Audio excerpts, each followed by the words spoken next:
Guys, good morning. Badrinath నుంచి 2025 చార్ధామ్ యాత్రలో భాగంగా నేను నా బండి ఎక్స్పల్స్ వేసుకొని చార్ధామ్ యాత్ర అంతా కూడా చేస్తున్నాను. అందులో భాగంగానే కేదార్నాథ్ యాత్ర చాలా సక్సెస్ఫుల్ గా కంప్లీట్ చేశాను. మీరు 3 నిమిషాలు కేదారీశ్వరుని అలా చూస్తూనే ఉన్నాను. ఆ గుడిలో లైన్ అయిపోయింది. అంత మంచి దర్శనం దొరుకుతుందని నేను అస్సలు ఊహించలేదు.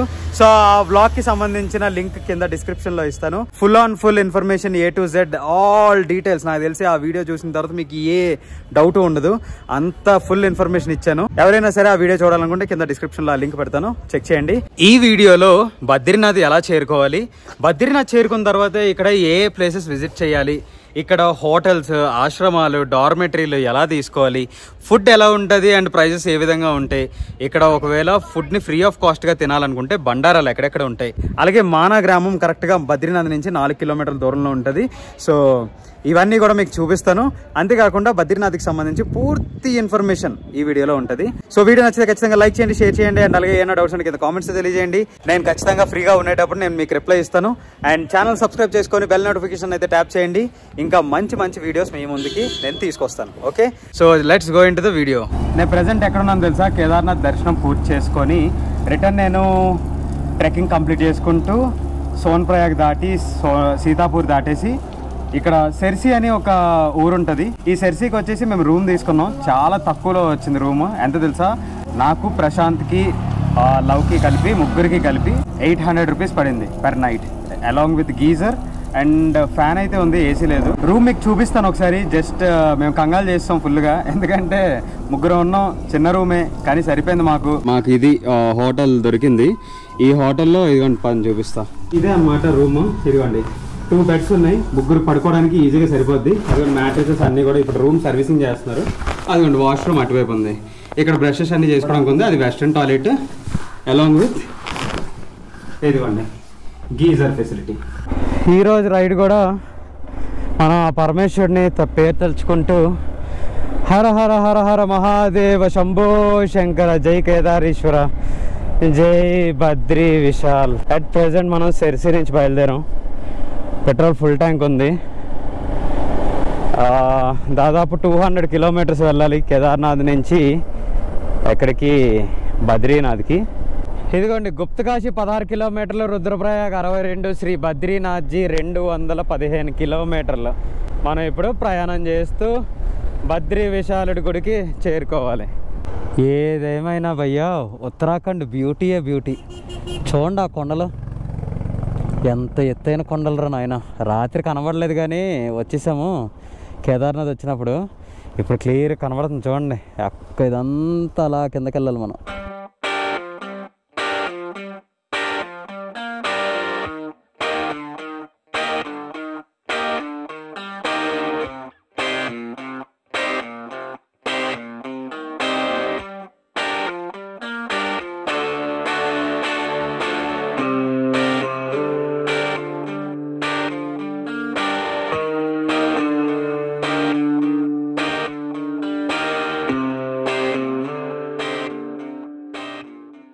ప్రెసెంట్ మనం బద్రీనాథ్ వెళ్ళే దారిలో ఆగాం. దారిలో మాకు ఒక రెస్టారెంట్ కనిపించింది. నా వెనకాల వ్యూస్ చూస్తున్నారా? ఎక్సలెంట్ కదా. అండ్ హోటల్ కూడా చాలా బాగుంది. ప్రెసెంట్ వచ్చేసి నేను మంచూరియన్ ఫ్రైడ్ రైస్ ఆర్డర్ పెట్టాను. ఫుడ్ ఎలా ఉంది? ఫుడ్ చాలా బాగుందండి. తెలియదు కదా ఇంకా. చూడడానికి బాగుందా?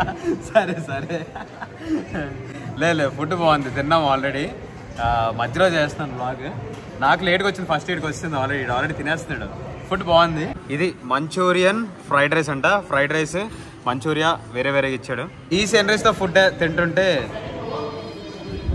సరే ఇంకా లేట్ చేయొద్దు, చల్లగా అయిపోద్ది ఇక్కడ అసలుకే. ఫాస్ట్గా తినేసి బద్రీనాథ్ వెళ్ళిపోదాం.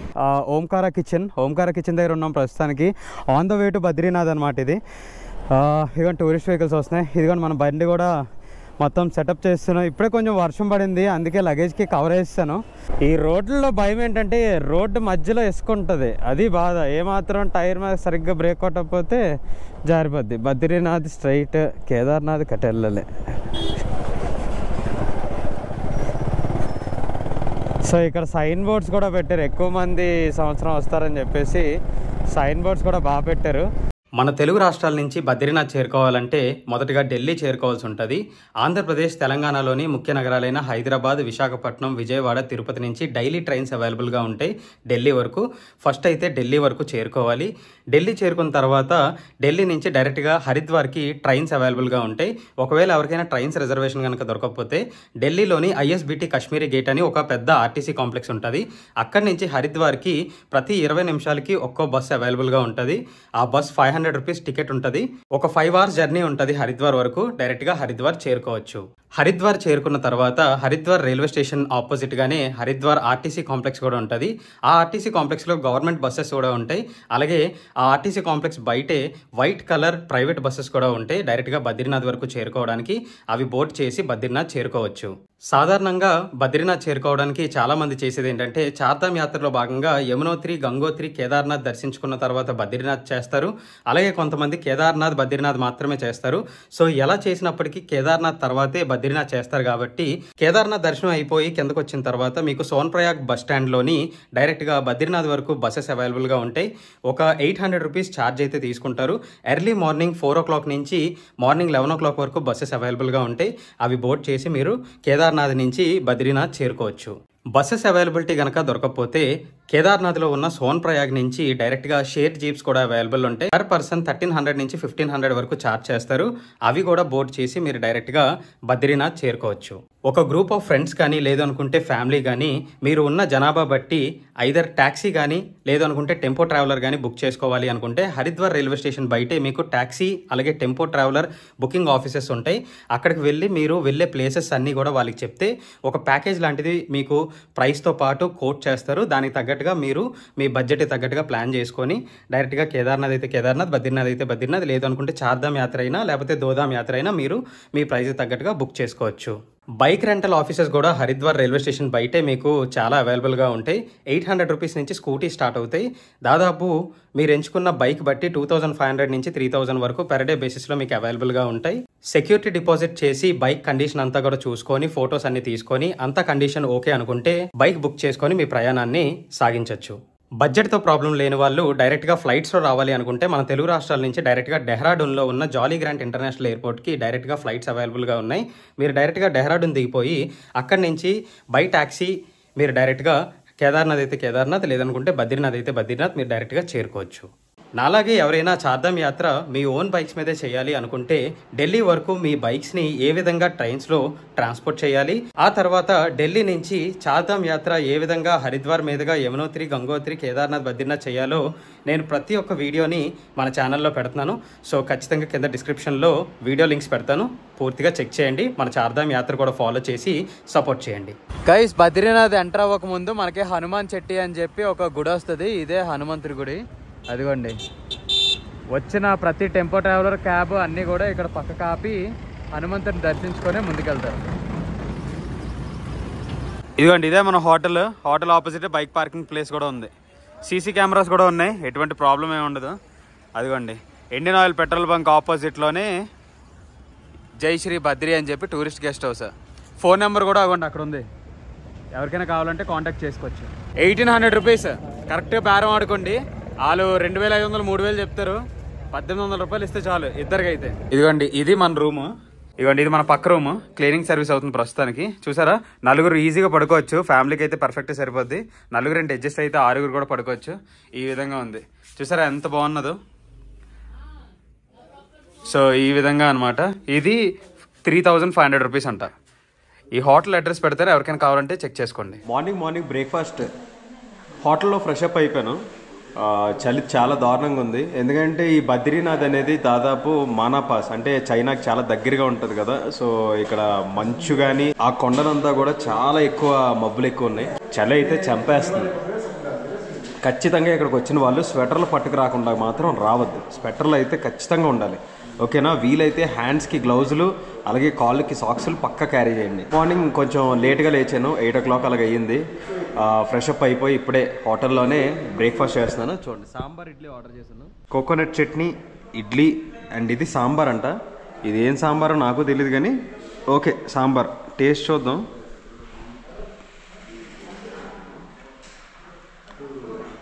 సాంబార్ కాదు, పప్పే, కానీ ఏదో అలా చేస్తారు, చింతపండు వేసి అలాగా. ఓకే, బాగాలేదని చెప్పలేదు కానీ బాగానే ఉంది, కానీ సాంబార్ కాదండి. ఇడ్లీ మాత్రం బాగుంది, కోకోనట్ చట్నీ కూడా చాలా బాగా చేశారు. ఈ హోటల్లో సాంబార్ ఇడ్లీ వచ్చేసి 90 రూపీస్ ప్లేట్, పర్లేదు. ఇక్కడ బయట హోటల్స్తో పోల్చుకుంటే నామినల్ ప్రైజెసే ఉన్నాయి. ఇదిగోండి ఇక్కడ బోర్డు పెట్టారు చూసారా, శ్రీ బద్రీనాథ్ టెంపుల్కి ఇటు సైడ్ దారి. తప్పకుండా ఇటే బ్రహ్మకపాల్, తర్వాత నగర పంచాయతీ ఆఫీస్, అలాగే పోలీస్ స్టేషన్ కూడా ఇక్కడ ఉంది. ఎటువంటి ఏ ప్రాబ్లం అయినా సరే పోలీసులకి కంప్లైంట్ కూడా ఇవ్వచ్చు. ఇక్కడ చూడండి ఎంతమంది పిట్టోలు పట్టుకెళ్ళిన వాళ్ళు ఉన్నారు. బేరాలు ఆడండి, బేరాలు ఆడితే అలా తగ్గిస్తూనే ఉంటారు. బేరం ఆడకుండా డైరెక్ట్గా మాట్లాడించుకోవద్దు, చాలా తక్కువకి ఇస్తారు వీళ్ళు. ఎందుకంటే బద్రీనాథ్ మరీ అంత దూరం ఏమి ఉండదు, చాలా దగ్గరే ఉంటుంది గుడి. ఇదిగోండి ఇక్కడ బండారా పెట్టారు చూసారా, ఈ బండారాలో ఏ క్యాబ్ బ్రెడ్, ఇదిగోండి ఇది. తర్వాత ఇక్కడ చూసారా ఇవన్నీ పరవాన్నం. వచ్చిన ప్రతి ఒక్కరికి ఈ రకంగా ఫ్రీగా ఫుడ్ ఇస్తున్నారు అనమాట. ఇదిగోండి కచోరీ. భయ కాసేపు డెహ్రాడూన్ నుంచి వచ్చి వీళ్ళు ఇక్కడ ఈ బండారా ఏర్పాటు చేస్తున్నారు. ఇదిగోండి చాయ్ కూడా ఇస్తున్నారు ఇక్కడ.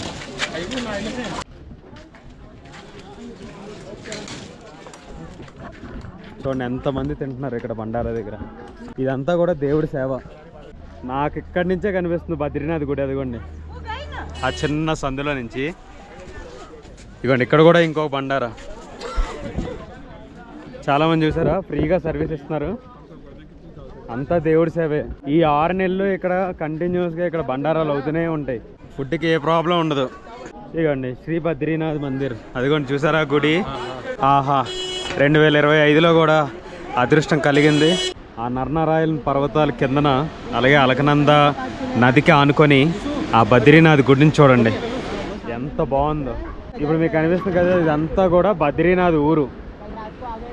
గైస్, చార్ధామ్ యాత్ర చేసిన ప్రతి ఒక్కరు ఆన్లైన్ యాత్ర రిజిస్ట్రేషన్ సర్టిఫికేట్ పక్కా ఉండాలి. ఎందుకు తెలుసా, ఇదిగోండి దర్శన్ టోకెన్ తీసుకునే కౌంటర్. ఇదిగోండి వెనకాల చూసారా, ఇదిగోండి ఇది కౌంటర్. ఈ కౌంటర్ దగ్గరికి వెళ్ళి మన రిజిస్ట్రేషన్ పాస్ చూపిస్తే ఇమీడియట్గా మనకి దర్శన్ స్లిప్ ఇస్తారు, మనకి టైం స్లాట్ ఇస్తారు. ఒకవేళ మీ దగ్గర ఆన్లైన్ రిజిస్ట్రేషన్ యాత్ర సర్టిఫికేట్ లేకపోతే ఆధార్ కార్డు పట్టుకొని రండి. ఈ కౌంటర్లో మీ ఆధార్ కార్డు ఇస్తే మీకు అప్పటికప్పుడు ఒక టోకెన్ జనరేట్ చేసి ఇస్తారు. ఇదిగోండి భయ్య, ఇది మన యాత్ర రిజిస్ట్రేషన్ సర్టిఫికేట్. ఇదిగోండి ఇక్కడ ఈ కౌంటర్ దగ్గరికి వచ్చి మనం రిజిస్ట్రేషన్ యాత్ర పాస్ ఉంటుంది కదా, అది మనం వెరిఫై చేయించుకోవాలి. వెరిఫై చేసిన తర్వాత మనకి దర్శనానికి వెళ్ళడానికి స్లిప్ ఇస్తారు. ఇదిగోండి మనకి స్లాట్ ఇచ్చారు స్లిప్. మనకి 12 గంటల నుంచి 1 గంట మధ్యలో స్లాట్ ఇచ్చారు. ఇప్పుడు మనం ఆ బద్రీనాథ్ని దర్శనం చేసుకుని వచ్చేయచ్చు. టోకెన్ కలెక్ట్ చేసుకున్న తర్వాత ఈ బ్రిడ్జ్ పైన వెళ్ళాలి. అదే సాధారణంగా ఇప్పుడు అంతగా జనాలు లేనట్టు అనిపిస్తున్నారు. అదిగోండి అదంతా చూసారా క్యూ లైన్, అదే ఆ చివరి వరకు.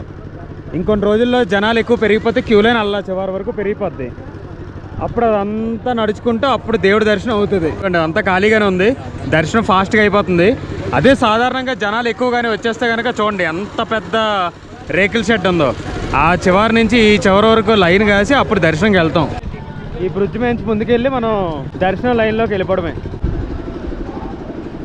చూడండి అలకనంద నది, బాగా చల్లగా ఆలేసేస్తుందమ్మా ఇక్కడ.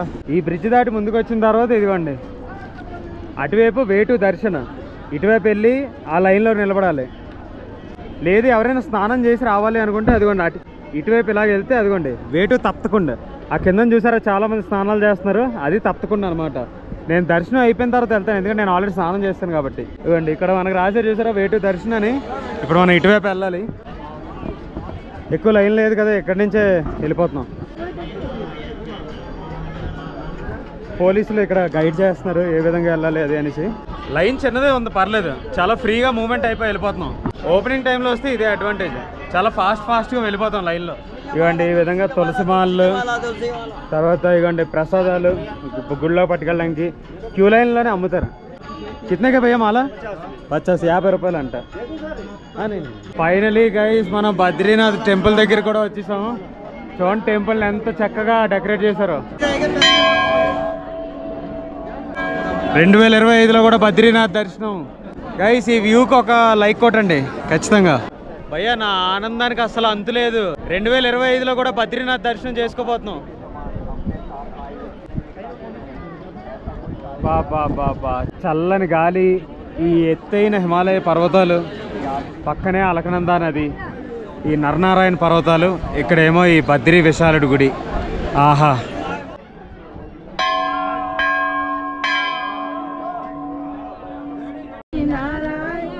నారాయణ నారాయణ సత్య నారాయణ నారాయణ నారాయణ కేవట నారాయణ.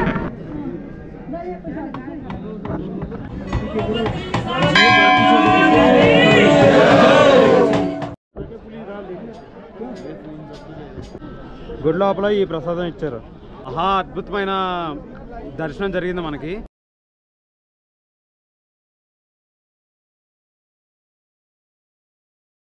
ఇప్పుడే టెంపుల్ నుంచి బయటకు వచ్చాను. టెంపుల్ చుట్టుపక్కల కూడా చాలా గుడులు ఉంటాయి, అవి కూడా మీకు చూపిస్తాను చూడండి. ఇదిగోండి, టెంపుల్ బయటకు వచ్చిన తర్వాత మనకు ఫస్ట్ కనిపించే టెంపుల్ శ్రీ మహాలక్ష్మీదేవి టెంపుల్. ఇదిగోండి, ఇది మహాలక్ష్మీదేవి గుడి. ఇక్కడ మిగిలిన 3 గుళ్ళు. ఇది వచ్చేసి హనుమాన్ మందిర్.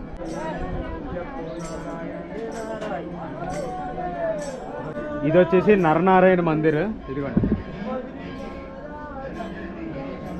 ఇది వచ్చేసి నరనారాయణ మందిర్. అగోండి, అక్కడ 2 విగ్రహాలు కనిపిస్తున్నాయి కదా, నరనారాయణుడు.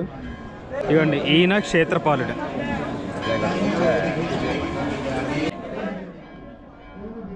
మనం ఇందాక లోపల నుంచి వచ్చాం కదా, లైన్ ఈ విధంగా లోపలికి వెళ్ళి, ఇదిగోండి ఇది ఎంట్రన్స్ గుడి లోపలికి. లోపల భగవంతుని గారి దర్శనం చేసుకొని అట్నుంచి మళ్ళీ ఇలా వచ్చి హనుమంతుడు, నరనారాయణుడు, అలాగే క్షేత్రపాలుడిని దర్శనం చేసుకొని ఇదిగోండి ఇలా మనం ఎగ్జిట్ అయిపోవచ్చు గుడి నుంచి బయటికి. ఇది ఎగ్జిట్కి దారి. స్టార్టింగ్లో వచ్చినందుకు ఎంత అదృష్టం తెలుసా, దాదాపు ఎవ్వరు లేరు గుడిలో, ఎవ్వరు లేరు, చాలా తక్కువ మంది ఉన్నారు.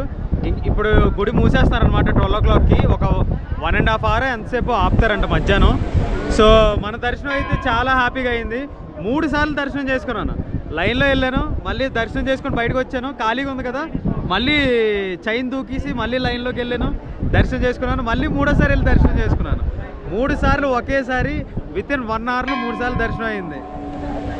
లక్కీ చాలా హ్యాపీగా ఉంది అసలు. అగోండి చూడండి, బద్రీనాథ్.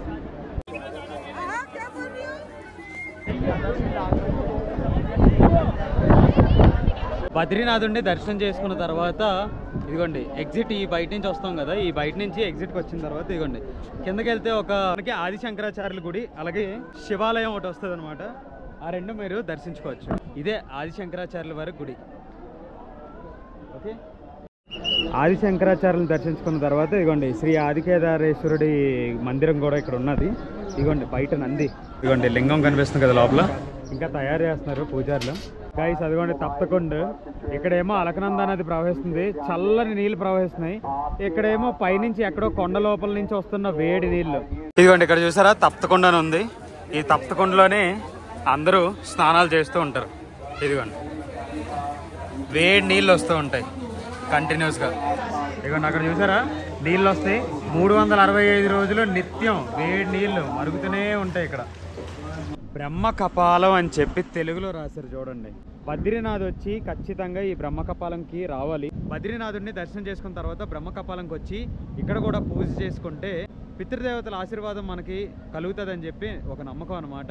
అండ్ ఎవరికైనా ఏదైనా శాంతి పూజలు చేయాలన్నా సరే ఇక్కడ పంతులు ఉంటారు, వాళ్ళతో కూడా చేయించుకోవచ్చు. అలకనంద నదికి ఒడ్డుగా ఆనుకొని ఉంటుంది బ్రహ్మకపాలం. మనం దర్శనం చేసుకొని వచ్చిన తర్వాత కింద రోడ్లోకి వచ్చి ఈ చివరికి రావాలి. ఇక్కడ ఉంటుంది బ్రహ్మకపాలం. వీళ్ళు కూడా ఇక్కడ పూజ చేయించుకుంటున్నారు వాళ్ళ పితృదేవతలకి. ఈ విధంగా ఇక్కడ పంతులు అవైలబుల్ ఉంటారనమాట. ఎవరైనా పూజలు చేయించుకుంటే చేయించుకోవచ్చు. కరెక్ట్గా బ్రహ్మకపాలంకి ఆపోజిట్గానే ఈ షెడ్ లాగా ఉంటుంది, ఇక్కడ పూజలు చేస్తారు. బద్రీనాథ్లో చూడవలసిన ప్రదేశాలన్నీ ఇప్పుడు మీరు కవర్ చేసి చూపించాను కదా. నెక్స్ట్ మనం మానా అని ఒక విలేజ్కి వెళ్తున్నాం. అది బద్రీనాథ్ నుంచి కరెక్ట్గా 4 కిలోమీటర్ల దూరంలో ఉంటుంది. సో నేను బండి మీద వెళ్ళిపోతున్నాను. ఇప్పుడు బండి మీద నేను మానా విలేజ్కి వెళ్ళిపోయి మీకు మానాలో ఏ ప్లేసెస్ కవర్ చేయాలి, అక్కడ ఎలా చూడాలి మీకు అక్కడికి వెళ్ళి చూపిస్తాను. ఓకేనా, చలో. First Indian village Mana. Badrinath నుంచి దాదాపు 4 కిలోమీటర్స్ దూరంలో ఉన్నది ఈ విలేజ్. మనం ఇంకా ఎంటర్ అవుతున్నాం. ఇది ఎంట్రన్స్ బోర్డ్ అనమాట. ఇంకా 4 కిలోమీటర్లు వెళ్తే ఇండియా అయిపోద్దేమో అనుకుంటున్నారు కావాలా, అలా ఏం లేదు. ఇండియా ఇక్కడ నుంచి ఇంకా 70 కిలోమీటర్లు ఉంది. కాకపోతే అది సివిలియన్స్కి యాక్సెస్ ఉండదు అనమాట. అదంతా కూడా ఆర్మీకి యాక్సెస్ ఉంటుంది. అదిగోండి అక్కడ చూసారా ఆర్మీ చెక్ పోస్ట్. అక్కడ నుంచి ఎవరిని అలో చేయరు అనమాట, ఓన్లీ ఆర్మీ వాళ్ళకే అలవెన్స్ ఉంటుంది. పదండి, ఇక్కడ నుంచి ఇంకొక 1 కిలోమీటర్ వెళ్తే మానా విలేజ్ వస్తుంది. మీకు మానా విలేజ్ కూడా చూపిస్తాను. చాలా దూరం నుంచి ట్యాక్సీలన్నీ పెట్టుకొస్తారు. నా బండి మొత్తానికి ఇక్కడ పార్కింగ్ దొరికింది, పెట్టాను. అదిగోండి అదే మానా గ్రామం ఎంట్రన్స్. చూసారా ఎలాంటి హిమాలయ కొండలు ఉన్నాయో అక్కడ. అక్కడ పైన ఒక చిన్న వాటర్ దారిలా పడుతుంది, కనిపిస్తుంది. కెమెరాలో చిన్నదే కనిపిస్తుంది కానీ అది చాలా పెద్దది. అదే వసుధారా ఫాల్స్. ఇక్కడ నుంచి కరెక్ట్గా 5 కిలోమీటర్లు ట్రెక్కింగ్ చేసుకుంటూ వెళ్తే ఆ వసుధారా ఫాల్స్ కనిపిస్తాయి. కానీ ఇప్పుడు అంత ట్రెక్కింగ్ చేసే ఓపిక నాకు లేదు. నాకు ఎక్కడి నుంచి కనిపిస్తుందో నాకు చాలు. ప్రవేశ్ ద్వార్, వెల్కమ్ టు మానా. ఇవ్వండి ఇక్కడ కూడా పిట్టులు ఉంటాయి. ఎవరైనా నడలేని వాళ్ళు ఈ మానా గ్రామం చూడాలంటే కొంచెం ట్రెక్కింగ్ చేయాలి, ఒక 1.5-2 కిలోమీటర్స్. సో ఎవరికైనా పిట్టు కావాలంటే పిట్టు కూడా ఉంటుంది. ఒక 1000 రూపాయల వరకు తీసుకుంటారు ఇలా రాను పోను. ఈ మానా గ్రామంలో అందరూ కూడా కొంచెం చూసారా అక్కడ నేస్తున్నారు. ఇక్కడ చలి చాలా దారుణంగా ఉంటుంది కదా. చిన్నపిల్లల నుంచి పెద్దవాళ్ళ వరకు స్వెటర్స్ ఎక్కువ అమ్ముతారు, ఉలెన్ క్లోత్స్. ఇవన్నీ కూడా వీళ్ళు సొంతంగా తయారు చేసినవే. హ్యాండ్ బ్యాగ్స్ ఇదిగోండి చూసారా, మఫ్లర్లు అండ్ ఇటువంటి టోపీలు ఎక్కువ ఉంటాయి. ఇక్కడికి వచ్చిన టూరిస్టులకు అమ్ముతూ ఉంటారు. ఇవ్వండి ఇక్కడ ఉన్న అన్ని షాపులు, ఇక్కడ ఉన్న మొత్తం గ్రామంలో ఉన్న ప్రతి ఒక్కరు ఇదే పని. గ్రామంలో ఇల్లులు కూడా చాలా బాగుంటాయి, ఎందుకంటే ఒక్కొక్క ఇల్లు ఒక్కొక్క కలర్ ఉంటుంది అండ్ ప్రతి ఇంటి మీద ఒక్కొక్క పెయింటింగ్ వేస్తారు. ఇక్కడ కరెంట్ ఉండదు కదా, మొత్తం అంతా కూడా సోలార్ మీద నడుస్తుంది. చెప్పానా, ప్రతి ఇంటి మీద ఒక్కొక్క పెయింటింగ్ ఉంటుంది. ఇదిగోండి అవండి ఆ పైన చూడండి సరస్వతీదేవి బొమ్మ.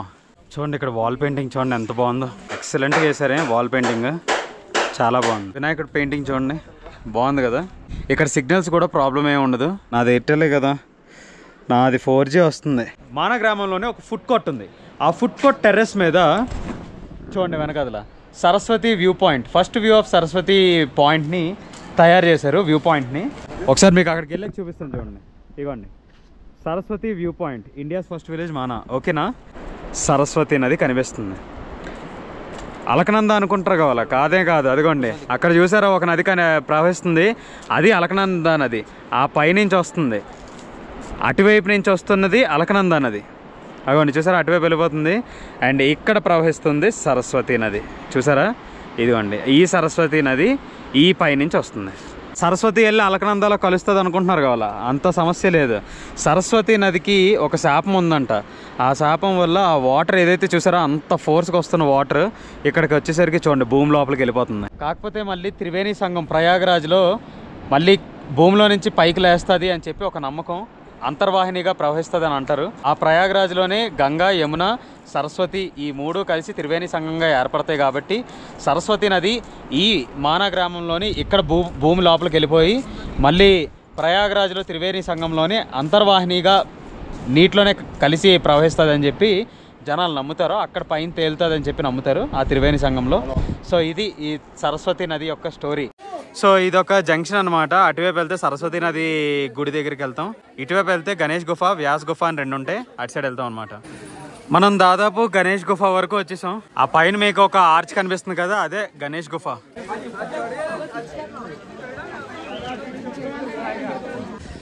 ఇదిగోండి ఈ కొండ మీదకి వెళ్తే అక్కడ కనిపిస్తుంది కదా ఒక రాయి, అదే వ్యాస్ గుహ. పదండి దగ్గరికి వెళ్ళి చూపిస్తాను మీకు.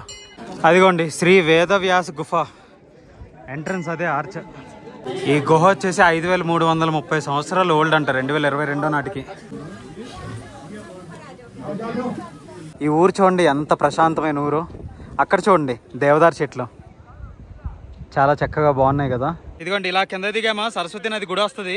ఇది ఎగ్జిట్ అనమాట బయటికి వెళ్ళిపోవడానికి ఇంకా మానా గ్రామం నుంచి. ఇదిగోండి సరస్వతి నది మందిర్, భీంపులకి దారిది. పాండవులు స్వర్గానికి వెళ్ళిపోయిన మార్గం అది, దాన్నే స్వర్గానికి దారి అని అంటారు. ఇదిగోండి మనం దాదాపు సరస్వతి నది వరకు వచ్చేసాం. ఎవరైనా వాటర్ ఇంటికి పట్టుకెళ్ళాలంటే పట్టుకెళ్ళచ్చు. ఇదిగోండి చూడండి సరస్వతి దేవి గుడి. ఇదిగోండి సరస్వతి నది పక్కనే సరస్వతి అమ్మవారి గుడి. వాటర్ చూడండి ఎంత స్పీడ్గా ప్రవహిస్తుందో. ఇదిగోండి ఇదే అసలైన సరస్వతి నది. ఫస్ట్ గుడి ముందు వ్యాసుడు కనిపిస్తారు, వ్యాస మహర్షి. ఈ పక్కనే వినాయకుడు, అటువైపు మనకి హనుమంతుడు కనిపిస్తారు. ఇదిగోండి సరస్వతి అమ్మవారు. అందరూ దర్శనం చేసుకోండి సరస్వతి అమ్మవారిని. పాండవులు మోక్ష మార్గానికి చేరుకునేటప్పుడు ఈ మాన గ్రామంకి చివరికి వచ్చేసరికి ఇటు నుంచి అటు రావడానికి వీళ్ళకి ఏ దారి కనబడకపోతే భీముడు వెంటనే ఒక రాయి తీసుకొచ్చి ఇక్కడ ఈ రెండిట్లకి మధ్యలో పడేశారనమాట. అప్పుడు వాళ్ళకి దారి ఏర్పడింది అక్కడి నుంచి ఇక్కడికి రావడానికి. అందుకే ఈ రాయి ఏదైతే ఉన్నదో దీన్నే భీమ్ పుల్ అని అంటారు. అదిగోండి అక్కడ బోర్డు ఉన్న చూసారా, బోర్డు మీద మొత్తం హిస్టరీ అంతా రాశారనమాట.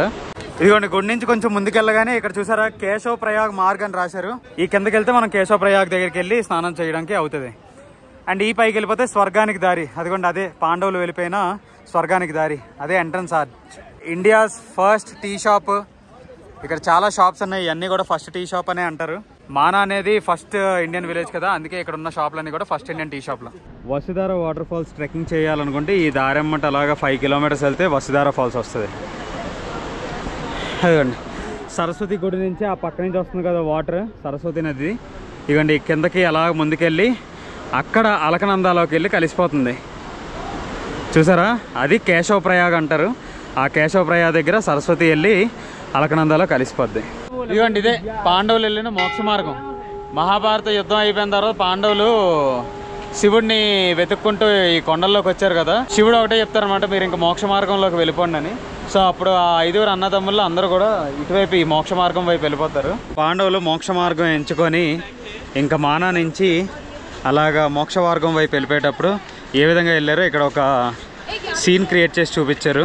యుధిష్ఠిరుడు, భీముడు, అర్జునుడు, నకులుడు, ఆ వెనకాతల ద్రౌపది, సహదేవుడు, ఈ విధంగా వాళ్ళు నడుచుకుంటూ ఈ మోక్ష మార్గం నుంచి అలాగా వెళ్ళిపోయారు. ఇంకా బద్రీనాథ్ టెంపుల్ సంవత్సరానికి 6 నెలలు మాత్రమే ఓపెన్ లో ఉంటది. ఏప్రిల్ 4వ వారం నుంచి నవంబర్ నెలలోని పడే దీపావళికి 2 రోజుల తర్వాత వచ్చే బాయిదూజ్ వరకు కూడా ఓపెన్ లో ఉంటది.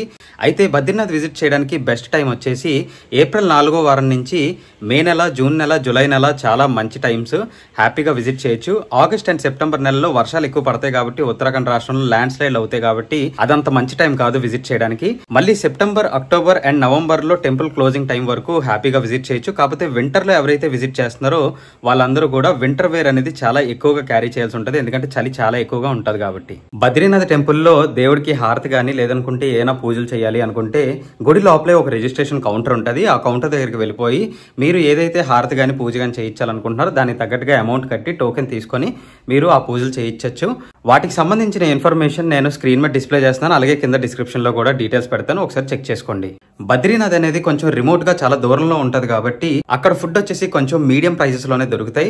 నార్త్ ఇండియన్ స్టైల్ అలాగే సౌత్ ఇండియన్ స్టైల్ ఫుడ్స్ కూడా అవైలబుల్ గా ఉంటాయి.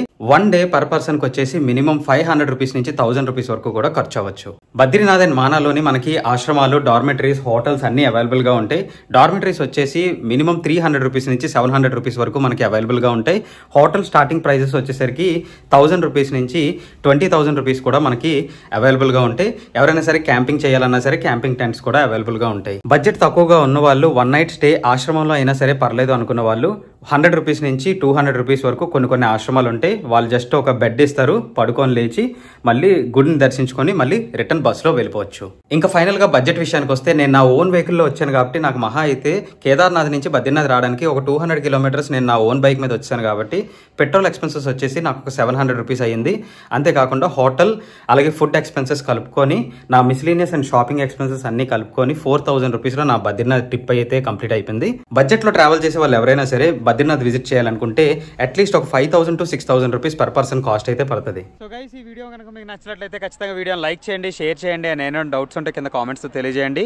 నేను ఖచ్చితంగా అవకాశం ఉన్నప్పుడు ఖచ్చితంగా రిప్లై ఇస్తాను. అండ్ ఇంత కష్టపడి మీకోసం నేను వీడియోస్ క్రియేట్ చేసి ఇంత ఇన్ఫర్మేషన్ మీకు ప్రొవైడ్ చేసినందుకు నా కష్టాన్ని గుర్తించి ఖచ్చితంగా ఛానల్ సబ్స్క్రైబ్ చేసుకోండి అండ్ బెల్ నోటిఫికేషన్ ఆన్ చేసుకోండి. ఇంకా మంచి ఇన్ఫర్మేటివ్ వీడియోస్తో మీ ముందుకు వస్తాను. See you in the next vlog. Bye bye, take care from Mana.